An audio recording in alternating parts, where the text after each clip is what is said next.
Hey guys, this is Paul Dolsky from Everything Horror Podcast. This is another off-season episode because the girlfriend is at work. But today we have none other than Matt from Gaming Hours again. I actually got in touch with him because unfortunately, since he missed the last episode when everybody was together, which was Until Dawn, he wasn't in the chat to just help discuss about the VR game, which is called Until Dawn Rush of Blood. So, as further ado, here's Matt with the mic to introduce himself, as always. Hey, what's up? This is Matt from Gaming Hours, or Young Red Dog, 158, depending on how you know me. Today we're going to talk about Until Dawn Rush of Blood. Yeah, so let's get started, shall we, Matt? So the first thing we want to talk about is that probably people want to know is there a story to the game, or is there something else?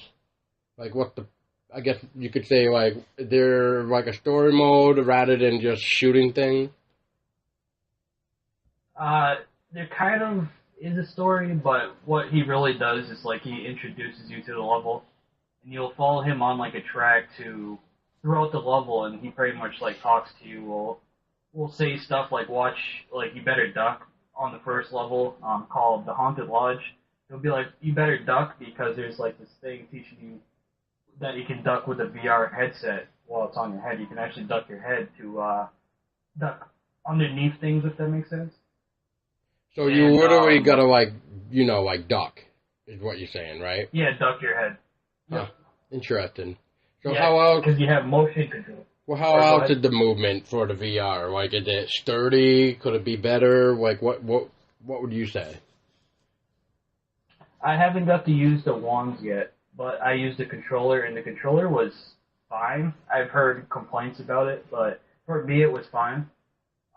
When I do try the motion controllers, I've tried them at, like, GameStop on different games, but I just haven't tried them on this game. They seemed okay, but sometimes the camera loses track of the wands.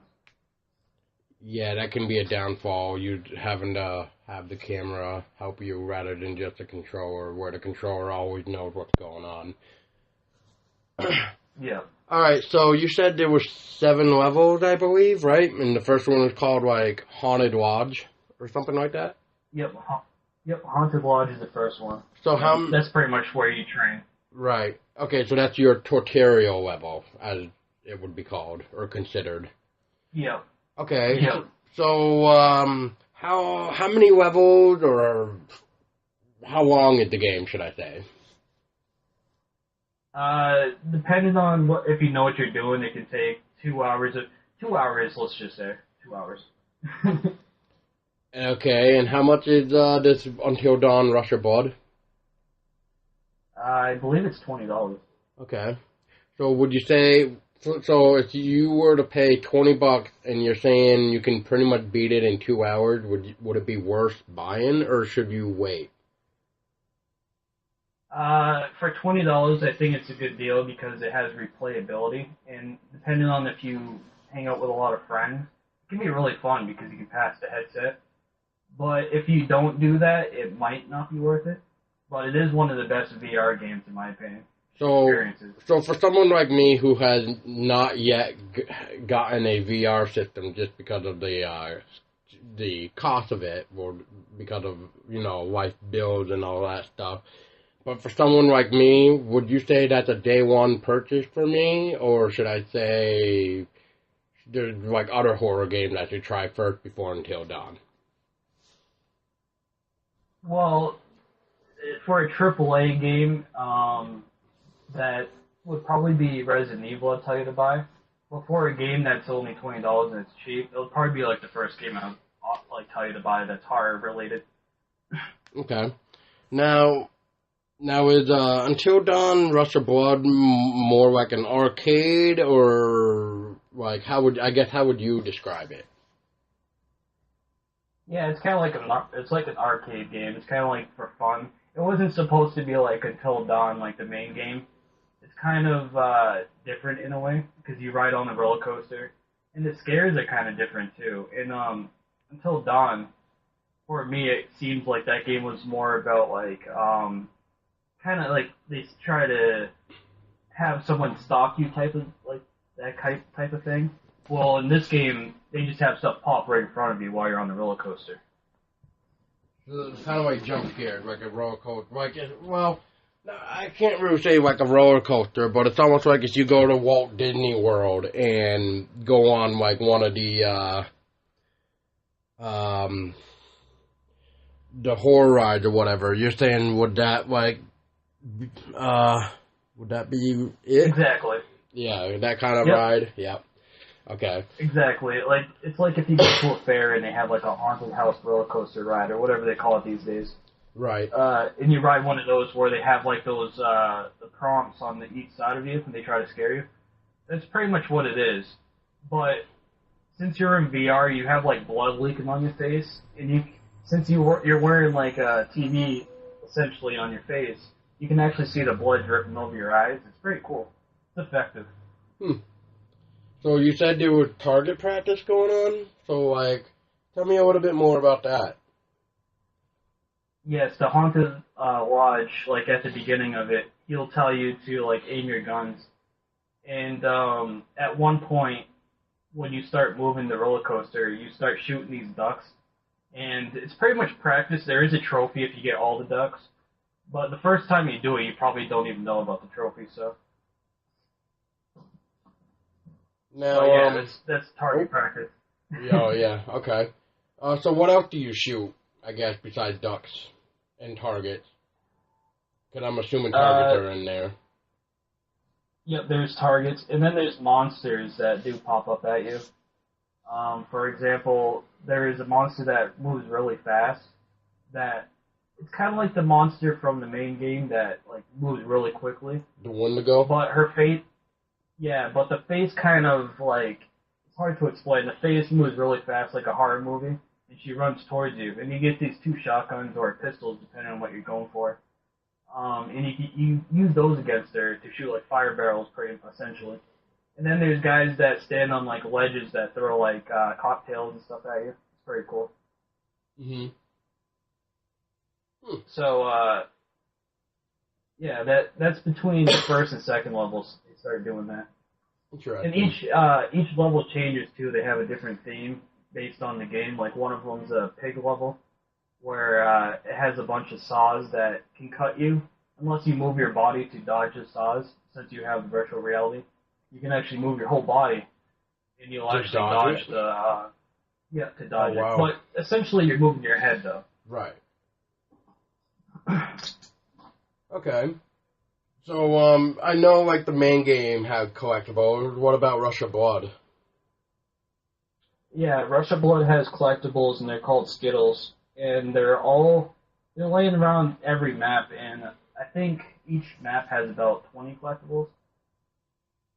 That doesn't seem too bad, but then again, look at the main game of Until Dawn. There was, like, 4 categories, and there was, like, I don't know, maybe 20 or so, depending on what category you're looking at, you had to collect just for it. Yeah, and the problem originally with this game was when the VR first came out, you couldn't watch YouTube with the VR. So you couldn't watch like VR YouTube. But now you can. You can watch YouTube in VR. So you can watch collectible guides if they have them in VR. Like, I don't know if, I haven't watched one recently that, like from PlayStation Trophies, for example. I don't know if he has any like that. But you can watch those now in VR. But back then when I tried it, you had to like take your headset off to watch a video. And sometimes you might forget about a collectible, like I did. And that happens. I mean, it's not anybody's fault. It's just the way the human brain is, especially if you're trying to watch YouTube VIA or VR headset instead of like, well, to say like me, like a laptop with the video, pausing it every like couple minutes or whatever so I can catch up with the video. Like, okay, I already got that one, so where's the next one? Yeah. Yeah. Yeah, it's harder to do that in VR pretty much because I think when you try to do it, it tries to kick you out of the game. Mm-hmm. So you have to keep going back and forth, and it can be a hassle. Oh, jeez. Now, how easy are these collectibles? I wouldn't say they're easy. I still don't have all of them. So some of them are complicated. Like they're high. Like you have to like look behind you, and it might be behind a door that you might not know that's there the first time until you start to really look around the room, like on every level. Mm-hmm. But your first time through, you might not get all the collectibles. But that's where the replayability comes in. Like if you play the level over and over again, they have different tracks you can go on. You shoot this little lever, and you might go on to a different section of the map. So that's another reason why the collectibles are a little tricky, because some people probably don't know about the levers to shoot them and go off to a different direction. Interesting. And that makes the map have pretty much two different spots you can go into, and it might be different on each spot. So, is there like one lever per level, or how many levers can be in one level? Like, how many have you came across? I've seen about 2 in max, I think, in levels. You shoot it, you go on a different course, and then you can shoot it and go back on course if you wanted to. Interesting. So yeah, sometimes it does have multiple levers.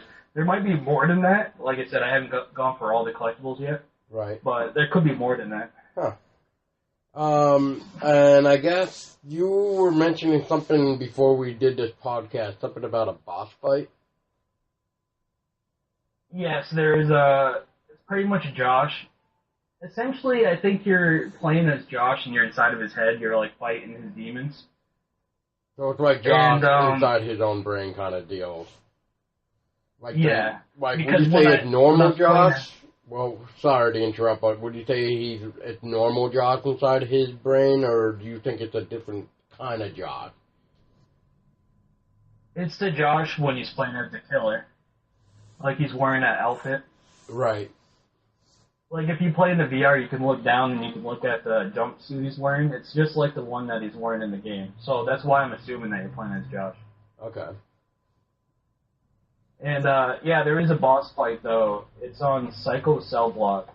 I believe that's the mission, where he's walking on the track with you, and as he's doing this, he's pushing back your cart. So like he's like kicking your cart backwards when you're supposed to go forward.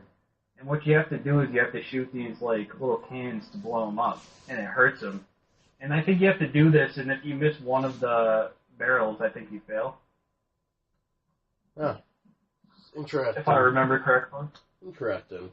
Yeah, because you were saying when was the last time you played this? Like 3 months ago. It was like around when the game first came out. So yeah, I mean, yeah, it was like October, like when it came out. Yeah. So, I mean, that's not too horrible for not playing a game, because I mean, there's a lot of games that came out since that VR game. Yeah. So, I remember some things, especially things that I played over and over again. Right. Well, before I continue on, I just wanted a quick note for people too. I know, like, since Matt, you missed the other podcast that we all did, but Until Dawn, the actual game itself, actually has a soundtrack you can purchase on iTunes. I believe you can't actually physically get it, so it's only digital only, but it's $10. You can get it on iTunes. 14 tracks, and it's from Jason Graves, who also did Dead Space, which is another game I'm going to have to talk about one day on a podcast, because I definitely loved Dead Space. But anyway, back on track. Matt, what... I guess like we were saying, there really isn't much we can really say about the VR game, but like, if you had to think of something that anybody would want to know, what would you think that would be? Well, go ahead, and then I'll say what I was gonna say. The best thing to note for this game, like especially if you're buying a VR, you can buy this in the bundle with the VR without the Move controllers, and it's still cheaper than the Move controller bundle. So if you were to buy the VR, I'll try to buy that bundle, because it's definitely worth it to get with this game. Okay. So So what I that's would... like the. Oh, Well, go ahead. no, go ahead. I'll let you finish. I thought you were finished.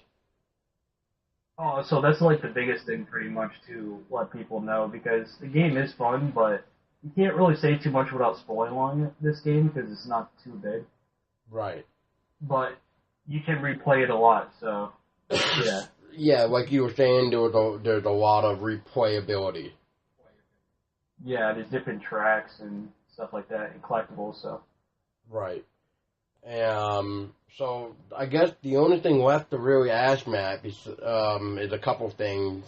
I got real. This next one is like a two-part thing in one question, but it is what did you like about Until Dawn Rush of Blood in VR, and what did you not like about it?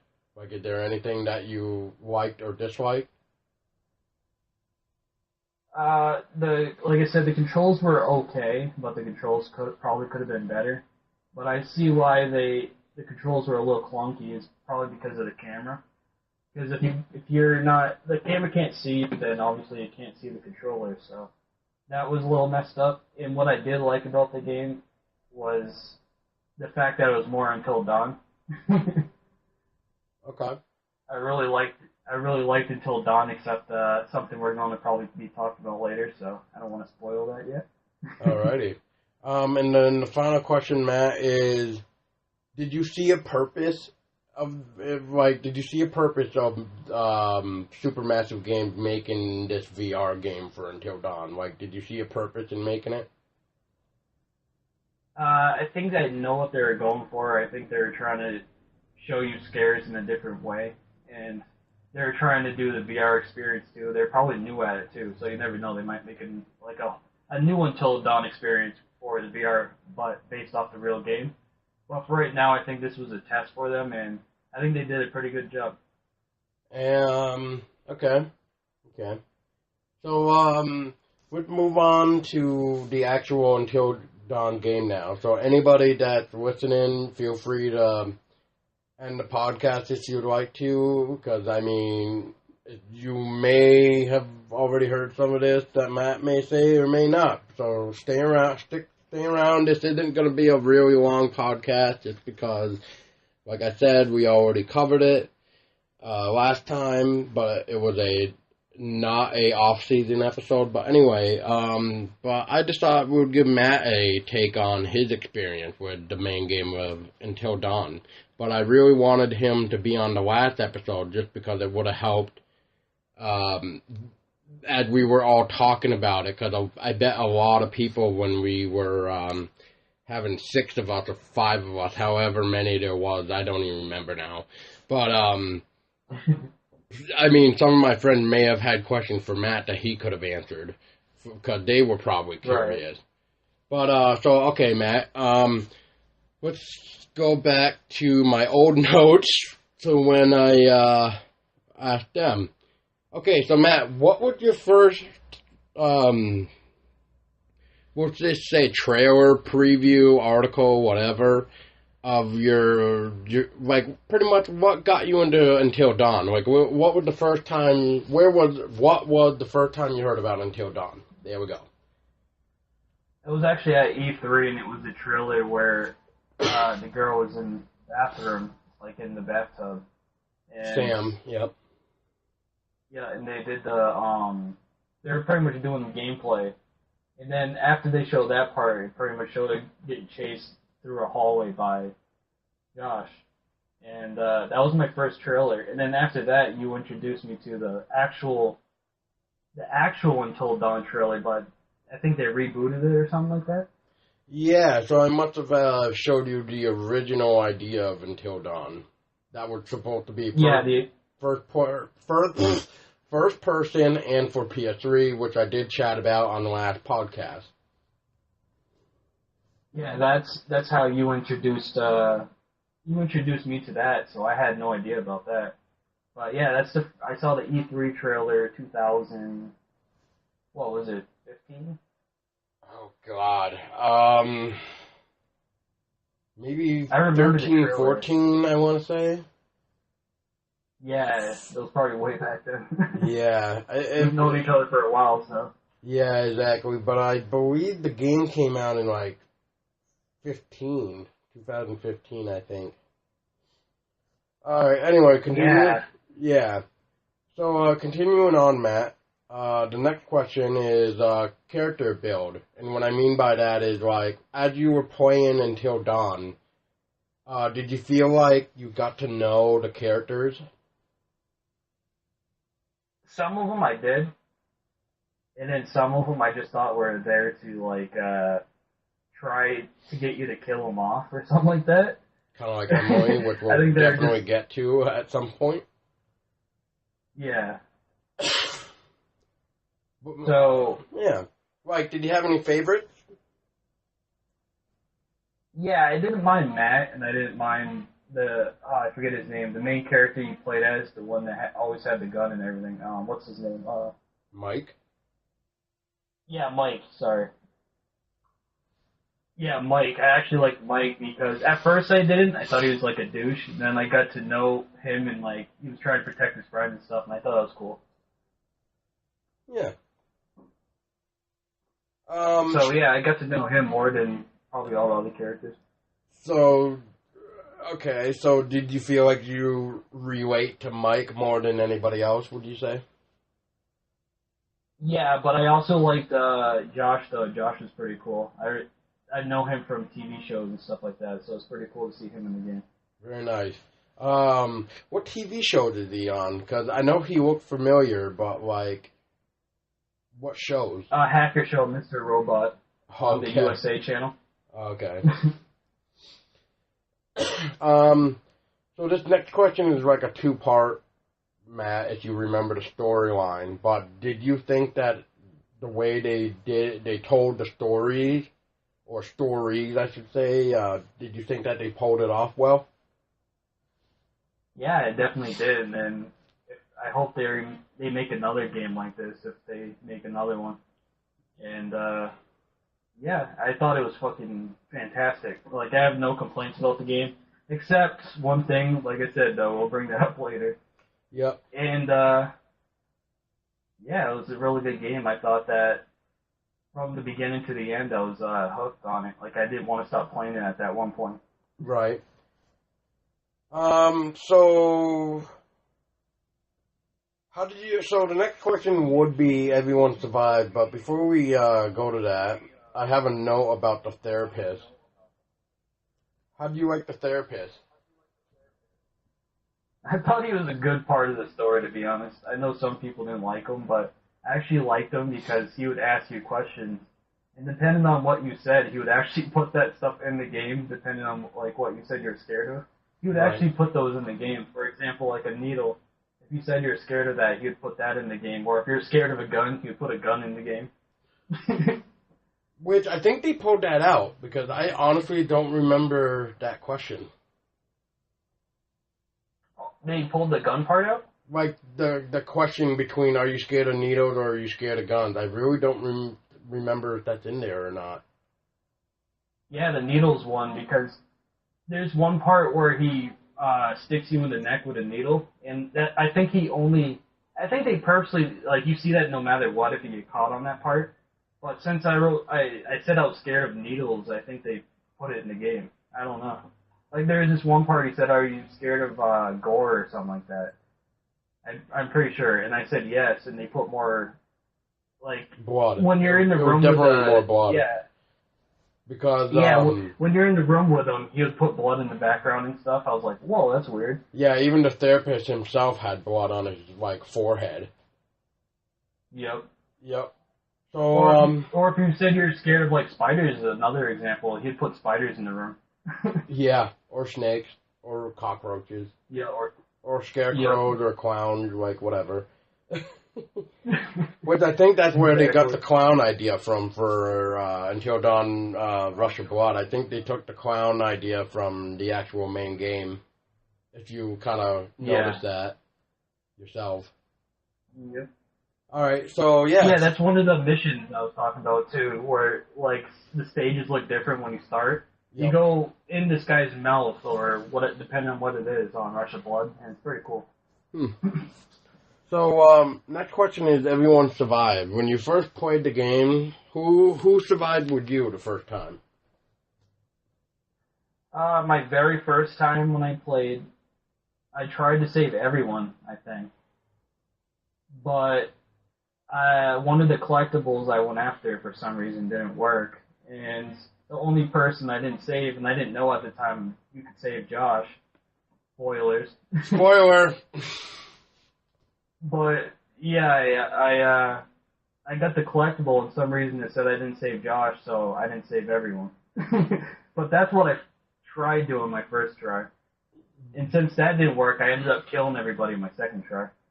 So, so I just want to make something clear on this. Did you actually read the one collectible you're supposed to read to save him? Yeah, it was in the water, but at the time, I think supposedly it didn't work because I didn't have all the collectibles. But someone told me you only needed that one collectible for him to actually save him, so I don't know which is actually true. That is Someone true. in the comments will probably tell us. That is true, by the way. You don't need all the collectibles. Oh, yeah, so yeah, then I definitely had that one, because I was following Brian from PS4 Trophies to get my collectible. Okay. So you... Just to make that clear.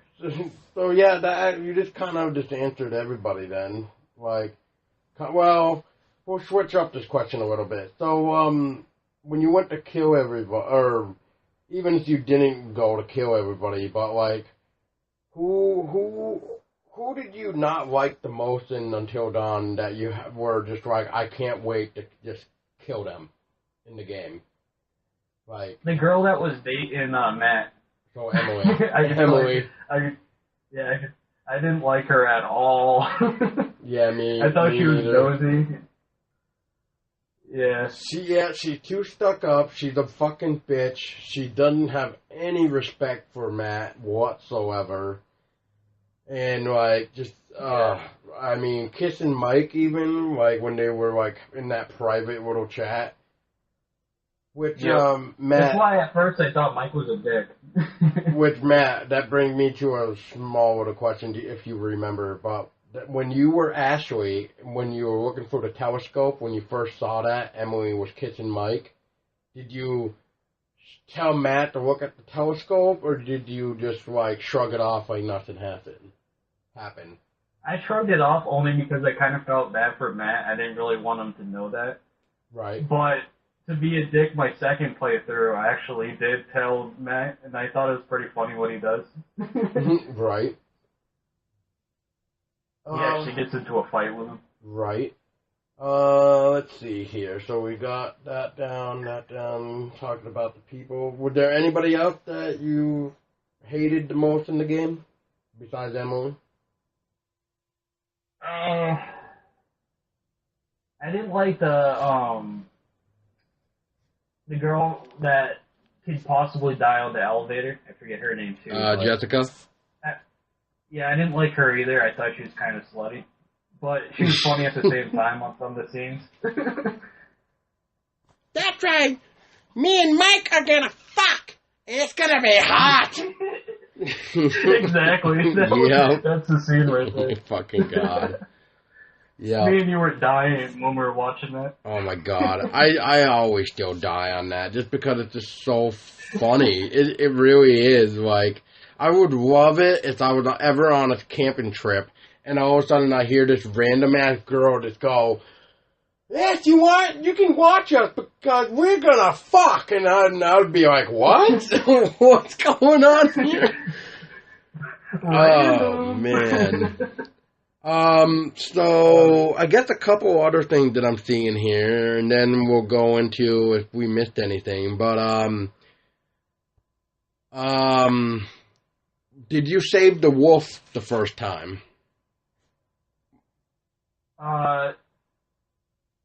When you can hit him with the axe, that part?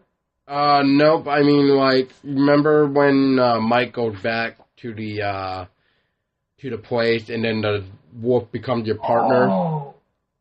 No, I didn't save him my first time. No. I didn't even know about it. I don't think my first try. Yeah, where all you had to do was barricade the door and lock it. Yep. I don't think a lot of people knew about that, to be honest. No, I didn't even know, dude. Yeah. I'm trying to remember. Oh, and what did you do about, this is when near the end of the game, but this is during the part where everybody's trying to get to the, cabin, I think, or some shit. I'm trying to remember the part now, but anyway, it's the part where, like, Ashley is kind of falling behind with the group, and then all of a sudden, she thinks she's hearing someone. So you can either stay with the group or go investigate the sound. Did you go investigate the sound, or did you stay with the group? I investigated the sound because I think there's a collectible in there. Yeah, there's a trophy for investigating the sound, so... Yeah, I died actually my first time doing it though because I actually went down there. Yep. I think I died, but I restarted my PS4 or something like that. But yeah, I accidentally went down there. Which I'm gonna tell people right now too, as a note, if they really don't know this, or when you get to that part where Ashley can decide to investigate the sound or stay with the group, go and investigate the sound because there's like a totem there. There's like, I believe, another note. Like, there's a couple collectibles, but you don't have to investigate the sound. If you just keep on walking, you will eventually just get caught up to the group again. So you don't have to check out the sound. I mean, if you want to check it out that one time, then do it. By all means, to get your trophy, just do it just to get the trophy, and then otherwise, keep on going. Unless you're trying to kill everybody, then go and investigate the sound. Yeah, and if you mess up, just turn your system off and turn it back on, and it will be at your last save, which is before that she goes in there. So. Yep. Let's see. But yeah. Go ahead. But yeah, just jump down. I think you have to jump down from a ledge or something like that to hit. It's like a wedge or a hole. I don't honestly remember. I just remember you can go back to the group though. Yep. Let's see here. I'm looking at my notes. We talked about a lot, man, but I mean, I wrote down only certain things too. So, the last thing that I really... Oh, no. Here we go. So, the first time, Matt, when you... It was, what would that be? It would be chapter 6, and it was like the second time Chris had to choose to choose to either shoot himself or shoot Ashley. Who did you shoot? Yeah. So who did you shoot? Or did you not even shoot? I shot myself. You shot yourself. I shot myself. Yeah, and nothing happened. I was actually really surprised. Well, I thought my character was going to die.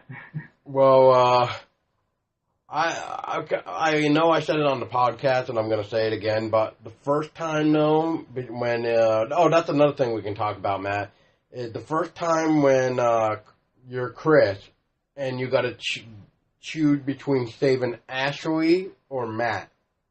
I felt like I was playing Saw. Yeah, exactly, dude. Yeah, like the video game or something, yeah. Yeah. Just because, I wonder if make a choice. Who lives, who dies. Yeah, I wonder if they were inspired by Saw on that part or something. Well, it wouldn't have just been that part. It would have been the shooting part, too. Could once again, Josh goes, oh, by the way, this is another decision today that Chris has to make, to either shoot himself or shoot Ashley kind of thing. Yep. I mean, I know there's an option to not shoot anybody. You can just let the timer go down, but I mean, just to make it go by faster, I just usually shoot myself or Ashley, depending on what I was trying to do. Yeah, to be honest, I didn't know you could let the timer go down. I thought, like, you had to choose something, so I just shot myself. I was like, ah! Yeah, see, I really don't want to kill anyone. I figured that if the time went down, you were gonna get like your head split open by the saws that were like right above your head. Yeah, or he kills both of you. Or that. Well, that's what I mean. The saw blades would have killed both of you. Yeah. But okay, let's see. I guess really the last thing I have, Matt, before you can take the mic on what you wanted to tell. But what did you enjoy? Did you enjoy the game, and what didn't you enjoy about the game? Yeah, I like the game a lot. I think some of the collectibles kind of maybe not like the collectibles in the game, but besides that, the game was awesome. And like I said, if they make a new game, they'll probably fix whatever most people didn't like about the game. But me personally, I thought the game was awesome. The storytelling was good in it, and it was a surprise for me. I didn't think it was going to be as good as that it was. You know what I mean? Yeah, they definitely blew my mind when they finally, spoiler alert, showed that Josh was the killer the whole time, and then you get you first get that story, and then it gradually turns into something more sinister, where you learn that there's a Wendigo, and it's the myth of the Wendigo, where if somebody eats human flesh, then the curse of the Wendigo happens. Yeah, the thing about Josh, I mean, when I found out he was the killer, I kind of kicked myself in the ass because they did have notes laying around saying that Josh was seeing like a psychiatrist. But at first I was like, oh no. I wasn't thinking about it, and then to find out once he was the killer, I was like, oh shit. Yeah, I'm actually trying to tell my girlfriend that when she replayed Until Dawn again, which she just got done playing it again after we did our first podcast about it last week, which was funny. But what was I gonna say? Oh, it was the part where you were talking about earlier about when you first heard of Until Dawn. If you didn't get caught by Josh as Sam, then you would have found the evidence that you were just kind of talking about, Matt. About Josh being the psychiatrist or the therapist and stuff like that. So you wouldn't seen or heard, depending on like what you found. I know there was a tape recording, and I'm pretty sure there was like more notes too. But yeah, that definitely. Yeah, there was a note. Yeah. Yeah, it definitely shows how crazy he went after losing both his sisters. Yep. Yeah, there's pretty much a note saying he was seeing a doctor, and the doctor told him he had to take his medication or something like that. Yeah, the antidepressant, I believe. Yeah. But I never thought about that until after I beat the game, and I was like, whoa, that blew my mind a little bit. Right. Yeah, I really think that even though it was supposed to be PS3 and it was supposed to be first person, but I think the change from first person to third person, and as long as it took to actually make the game, I really think they did a phenomenal job. Graphics were spot on, especially for like a winter wonderland mountain place. And I mean, it just felt like you were creating your own story or movie, depending on how you looked at it. Yep. But what was there anything you didn't really like about the main game? The main game, yeah, was there anything? I don't know. I actually thought the main game was really good because there's so many decisions you can make. You could go back and beat the game again if you wanted to. Matter of fact, I think I ended up, after I got over being mad about that one trophy, I went back and played the game a couple more times. So you can definitely go back, play it multiple times, and enjoy yourself. Yeah, it definitely has replayability. Again. Yeah, again, both games have replayability, so that's good. Yeah. I mean, I personally haven't played Rush of Blood because I don't own a VR, but I have seen you play it from, I believe it was either SharePlay or from you streaming it, one or the other. Which, it does look phenomenal. I mean, it just seemed weird, I guess, for me. I don't know if it would be up my alley for a type of game like that, but, I mean, I do hear great things of the game. That could get into, we could go into the subject of people getting sick from the VR, too. Yeah, why not? I'll let you take that since you know more about that than I do. So go for it.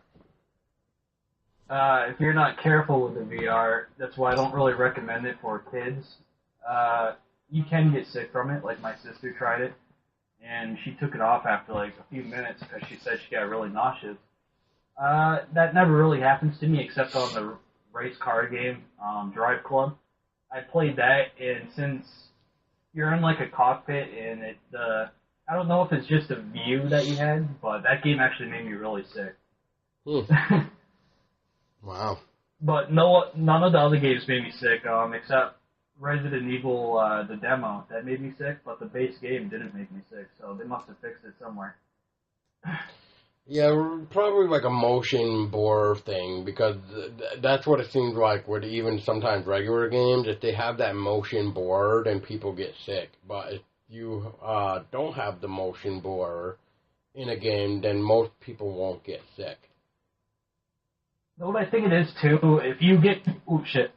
Drop my controller. If you get car sickness, you're most likely going to get sick from the VR. Or even boat sickness, any type of sickness like that. Any type of motion sickness. If you already have it without playing the VR, you're really going to have it playing the VR. Yeah, because your eyes aren't really adjustable for that, I guess would be maybe the proper term. Somebody can correct me in the comments. Yeah. And to get used to the VR, all you have to really do, like my first time playing it, I got like a headache, but not really nauseous. I didn't feel sick. But I think it's because your eyes get strained out. And if that happens, all that really means is you just have to keep playing it every day and you'll get used to it. Right.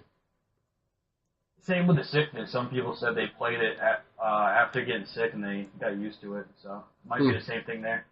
And if you don't like roller coasters and you play until Dawn Rush of Blood, you can actually get over that because I don't like roller coasters in real life personally, and I played this game. And I was in like a rocking chair, and dude, I actually felt like I was on a roller coaster. It was weird. It's really weird, dude. I've been on a couple roller coasters in my life, especially the Superman roller coaster. And I still remember after I got done with that, I think I went on that like 5 more times. Yeah, I wish I liked roller coasters, dude. I went on a couple when I was a kid, and I get sick. I'm like, Yeah, so it's not for everyone. Yeah, so playing this game, dude, when you get on like a high hill, I'm just like, oh, my stomach. Right. But yeah, motion sickness. But yeah, but that's really everything that I have, Matt, and everything that I pretty much asked you. Is there anything else that you could maybe suggest of the game or VR in general? VR is good. It's going down in prices in certain GameStops. If you can even find it, I know they're hard to find, but if you are a little skeptical about it, just wait until the price goes down and check it out. Yeah. Definitely buy this game. You'll love it. Yeah, I mean, I'll probably wait till like Black Friday because I'm hoping they might do a sale on VR. Hopefully. Oh, definitely. Yeah. So that would be when I would get it. But yeah, Matt, if you're all set, then I'm all set. Yeah, we're all set here. If I have any updates, of course, we can always make more until Dawn will, whatever. Yeah, we can always do something along the lines of it. Yeah. Yeah. All right. Well, Matt, thank you for joining me again on this off-season episode. No problem, buddy. Sorry I couldn't make it last time. It's all good, man. It's just life, you know. I think you would have had a blast, though, because a couple of us were drinking in the podcast, like me. But, no, it was definitely good. I mean, It was 2 hours and like 36 minutes we chatted for. I mean, it was our longest one and most guests on our podcast yet. And we definitely aren't ready to call it quits yet. Because there's a lot more to discuss for horror out there. Oh yeah, man. You got dozens of movies, dozens of games. Dozens of freaking horror figurines and horror music. Books. So, I mean, we got a lot of stuff that we can go over. But yeah, Matt, so once again, for the people listening, state where we can find you again. Game and Hours, and to make it easy, I might change it soon. But we'll do an update on that. But for now, it's just Game and Hours on YouTube. And Young Red Dog 158 on Twitch if you want to go follow me over there. That sounds good. And you know me. Thanks for having me, Paul. Yeah, always, man. Always. It's always a pleasure to have you too, because, I mean, you'll probably be on here a lot anyway, because you're so far the only person that I know that had the VR. I mean, I know a couple other people, but you're usually the only one that gets back to me. Yep. And I play, you know me, I play almost every game, so just let me know what game and I can review it and then talk about it. Yeah, maybe like sometime next week, Matt, you and me can sit down and think of a day where we could talk about the VR games of like horror games or something. Maybe we'll figure out something there along the lines of that or something. Definitely. Like if any game developers watching this, you guys should make more horror games for the VR. Those games are awesome, and that's all I gotta say about that. I'll buy them if you do. Yeah, you hear that? So make more horror games for the VR. All right, everybody. Yes. Thank you for listening to another exciting, somewhat interesting episode. Well, it was interesting, but I mean, it's not as long as our usual hour almost. But we're running on 47 minutes, almost 48 minutes. I just wanted to quickly have a chat with Matt, with you guys about Until Dawn Rush of Blood for the VR. For people who may have wanted to hear about it in the last podcast, which we didn't get a chance to because Matt was not available at the time. So Matt, thank you again for joining us. And I am Paul Dolsky. You can now find us on YouTube, which I will drop the link after this podcast is up, where you can find us on YouTube, Twitter, Facebook, and Podbean. And you can also donate to us now. I also have a donate button that you guys are more than welcome to donate to us if you like what you're hearing so far to help keep the podcast alive. We also have a Discord now that you can join. I definitely made a link so that it's unexpirable, so you can pretty much share it to everybody. And on that note, I am Paul Dolsky from Everything Horror, and you have just been dismissed. Thank you again.